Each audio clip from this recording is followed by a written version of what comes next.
Bom, se você não assistiu esse vídeo do Guto Galamba que tá no YouTube, procura lá, um personal versus 30 gordas.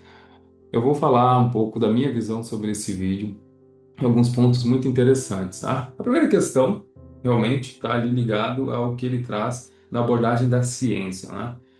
Um fato, a obesidade é uma doença hoje mundialmente conhecida, ainda infelizmente não aceita dentro dos códigos de saúde pública para principalmente tratamento em vários países, mas na sua grande maioria já é aceita como uma alteração metabólica e uma doença que precisa de tratamento, tá? Então, uma pessoa em estado de obesidade, né, uma pessoa que está obesa, ela está doente. Não existe já, perante a literatura e a ciência atual, uma probabilidade maior de ter pessoas com sobrepeso e obesidade se mantendo saudáveis. A grande maioria se torna pessoas doentes a longo prazo. E isso foi explícito ali na discussão, e o Guto colocou isso muito bem. Tá? Infelizmente, não é aceito, principalmente pelas pessoas que sofrem de obesidade e sobrepeso.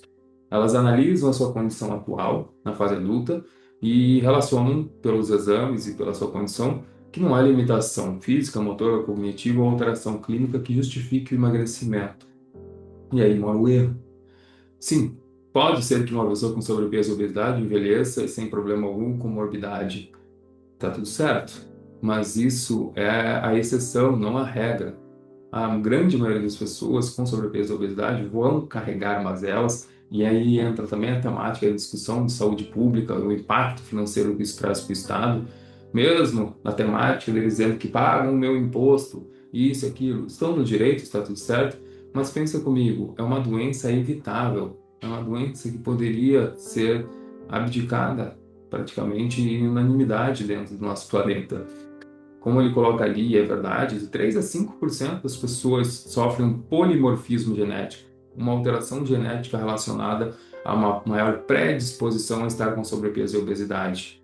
A grande outra parcela das pessoas que estão com sobrepeso e obesidade é comportamental, social, ah, relacionada a N outros fatores que prejudicam a taxa de adesão a um plano alimentar saudável, a prática de exercício físico, tá? E aí, outra questão que me chamou muita atenção, e isso ficou evidente dentro da discussão e quase que de unânime entre todas as parcelas das pessoas que estavam ali, é: será que essas pessoas que estavam ali, que representavam a porção com sobrepeso e obesidade, são pessoas com saúde emocional e maturidade emocional boa em seu estado pleno, né? Não. Ficou evidente que boa parte daquelas pessoas sofrem de problemas de saúde emocional, ansiedade, depressão, carregam traumas gigantescos relacionados a já outros problemas que são relacionados à sociedade, de preconceito por ser negro, por ser minoria, por ser pobre, por ser homossexual, por ser mulher, por ser idoso. Então, são pessoas que já carregam preconceitos perante a sociedade e, mais importante, carregam traumas dentro da sua existência, a qual esses traumas servem como gatilho para que eles usem o alimento como conforto. Tá? A grande maioria das pessoas, e algumas pessoas, tu vê que ficou nítido, que carregam traumas tão severos que, ao sentar na frente do Guto, relatavam por elas mesmas que só queriam agredi-lo diretamente. Por quê? Porque acabavam usando a imagem do Guto como um mecanismo de válvula de escape, pensando: se eu conseguir afetar essa pessoa e agredir ela, eu estou me libertando, estou fazendo justiça. E o mais, essa mesma pessoa, ela trouxe um trauma, que sofreu um espancamento, né, dentro do processo da adolescência, da infância, e você percebe que o trauma que ele carregou entra dentro daquela premissa que o sonho do oprimido é se tornar opressor. Ele mesmo sendo vítima de uma violência, ele senta na frente do Guto e fala que ele queria poder transgredir e trazer atos de violência como justiça para cima do Guto, que ele não aceitava a figura do Guto como pessoa e aceitava ele como alguém que queria ajudar as pessoas com sobrepeso e obesidade, sem margem alguma para discussão. As pessoas ali, na grande maioria, traziam relações que a gente chama de estudo de caso, que é o mais pobre na evidência da literatura, que é opiniões pessoais relacionadas a traumas, a vivências, que deve ser respeitado, que deve ser analisado, mas não pode ser colocado como pedra fundamental de discussão e usar aquilo para justificar a exceção e não a regra, tá? Quando a gente usa muito mais a emoção do que a razão, tem muito mais chance de estar com um problema e que o desfecho da conversa não traga resolução alguma para ambos os lados. E foi o que aconteceu em algumas das discussões. Não houve conversa alguma sobre o tema diretamente específico da conversa. Houve muito mais um desabafo de pessoas com traumas que não foram tratadas e que esqueceram que a temática da conversa era falar sobre uma doença mundialmente conhecida e que está matando milhões de pessoas por ano, tá? Então, vamos assistir esse vídeo com um pouco mais de visão crítica, mesmo sabendo que o Guto às vezes é uma pessoa que tem um humor um pouco mais forte, vamos dizer assim, traz algumas questões até mesmo que soa com preconceito e que às vezes irrita algumas pessoas a qual não se identificam com a sua ideologia.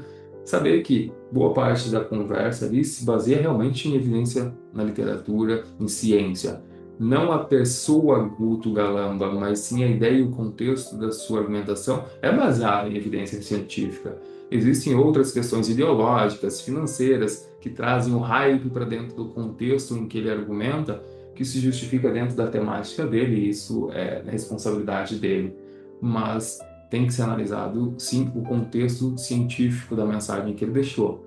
E, claro, as outras pessoas que estavam ali representando a classe, de pessoas que sofrem de obesidade e sobrepeso, analisar com cautela, principalmente o quão afetadas essas pessoas são a nível emocional e o quanto traumas que elas carregam desde a sua infância podem sim potencializar os quadros de obesidade e dificultar o processo de emagrecimento, principalmente quando elas se reclusam da sociedade, se fecham em suas bolhas, se fecham com seus traumas e não estão dispostas a conversar abertamente, entender que existem outros caminhos.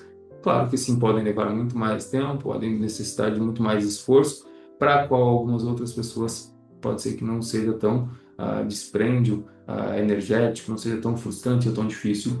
E às vezes a comparação entre um processo e outro deixa essas pessoas ainda mais frustradas, tá? Então, essa é a minha visão de um vídeo que vale a pena ser assistido com um senso crítico, analisando os dois pontos de vista e todas as temáticas de cada ponto de vista e histórico pessoal de cada pessoa também tem que ser analisado e excluído em alguns pontos para voltar à temática da conversa, mas também analisar essa questão emocional para contextualizar dentro do desfecho final de cada um, tá? Então, vale a pena, assistam lá o vídeo no YouTube e essa é a minha opinião sobre esse assunto.